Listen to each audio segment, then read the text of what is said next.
ഏവർക്കും നമസ്കാരം. ഇന്ന് 2026 ജൂലൈ മാസം 30-ാം തീയതി. ഇന്നത്തെ സ്വർണ്ണവില നമുക്കൊന്ന് പരിശോധിക്കാം. ഇന്ന് ഗ്രാമിന് 75 രൂപയും പവന് 600 രൂപയുടെയും വർധനവാണ് രേഖപ്പെടുത്തിയിട്ടുള്ളത്. 1 ഗ്രാം 22 കാരറ്റ് സ്വർണത്തിന് 13,230 രൂപയും പവന് 1,05,840 രൂപയുമാണ് വില. 1 ഗ്രാം 24 കാരറ്റ് സ്വർണത്തിന് 14,432 രൂപയും പവന് 1,15,461 രൂപയുമാണ് വില. 1 ഗ്രാം 18 കാരറ്റ് സ്വർണത്തിന് 10,870 രൂപയും പവന് 86,960 രൂപയുമാണ് വില. സ്വർണം വാങ്ങുന്നതിന് മുമ്പായി സ്വർണത്തിന്റെ പരിശുദ്ധി കൂടി അറിഞ്ഞ് വാങ്ങുക. സ്വർണത്തിന്റെ പരിശുദ്ധി അളക്കുന്ന മാനദണ്ഡമാണ് കാരറ്റ് എന്ന് പറയുന്നത്. 24 കാരറ്റ് എന്നത് സ്വർണത്തിന്റെ ഏറ്റവും ഉയർന്ന അളവാണ്. 100% പരിശുദ്ധിയെ 24 ഭാഗങ്ങളായി മാറ്റിയിരിക്കുന്നു. 24 കാരറ്റ് സ്വർണം എന്നത് 99.9% പരിശുദ്ധമായ സ്വർണമാണ്. ഇതാണ് തനിത്തങ്കം എന്ന് അറിയപ്പെടുന്നത്. ഇതിൽ മറ്റ് ലോഹങ്ങളൊന്നും തന്നെ അടങ്ങിയിട്ടില്ല. ഈ സ്വർണം കൊണ്ട് മറ്റ് ആഭരണങ്ങൾ ഒന്നും തന്നെ നിർമ്മിക്കാൻ കഴിയില്ല. കാരണം ഇത് എളുപ്പത്തിൽ വളഞ്ഞു പോകാനും പൊട്ടിപ്പോകാനും സാധ്യത ഉണ്ട്.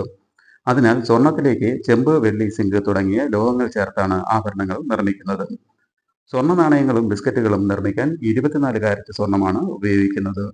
22 കാരറ്റ് സ്വർണം എന്നത് 91.6% സ്വർണമാണ്. ബാക്കി മറ്റ് ലോഹങ്ങൾ അടങ്ങിയിരിക്കുന്നു. ഇതിൽ 22 ഭാഗം സ്വർണവും 2 ഭാഗം മറ്റ് ലോഹങ്ങളുമാണ്. ഇതിനെ 916 ഹാൾമാർക്ക്ഡ് സ്വർണം എന്നാണ് വിളിക്കുന്നത്.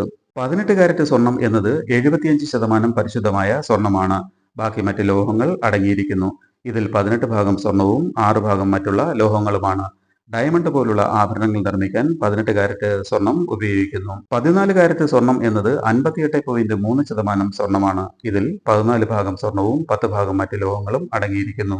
സ്വർണത്തിൽ മറ്റ് ലോഹങ്ങൾ ചേരുന്നതനുസരിച്ച് സ്വർണത്തിന്റെ കാഠിന്യം കൂടും. ഒരിക്കലും സ്വർണ്ണാഭരണങ്ങൾ പൊട്ടിപ്പോകില്ല. ഡയമണ്ട്, വിവാഹമോതിരങ്ങൾ, ലൈറ്റ് വെയ്റ്റ് ആഭരണങ്ങൾ നിർമ്മിക്കാൻ ഇവ ഉപയോഗിക്കുന്നു. വിലക്കുറവും ബലവുമുള്ളതിനാൽ ഏറെക്കാലം ഇവ ഈടുനിൽക്കുകയും ചെയ്യും. ശ്രദ്ധിക്കുക, ഇവിടെ സാധാരണക്കാരായ ഉപഭോക്താക്കളെ പറ്റിക്കാൻ വളരെ എളുപ്പമാണ്. കുറഞ്ഞ കാരറ്റുള്ള സ്വർണം ഉയർന്ന വിലയ്ക്ക് ചില വ്യാപാരികൾ ഉപഭോക്താക്കൾക്ക് വിൽക്കാറുണ്ട്. അതുകൊണ്ട് സ്വർണം വാങ്ങുമ്പോൾ അതിന്റെ പരിശുദ്ധി നോക്കി വാങ്ങുക. 22 കാരറ്റ് സ്വർണം വാങ്ങുമ്പോൾ 22 CT അല്ലെങ്കിൽ 916 എന്ന മുദ്ര കാണാം. 18 കാരറ്റ് സ്വർണം വാങ്ങുമ്പോൾ 18 CT അഥവാ 750 എന്ന മുദ്ര കാണാം.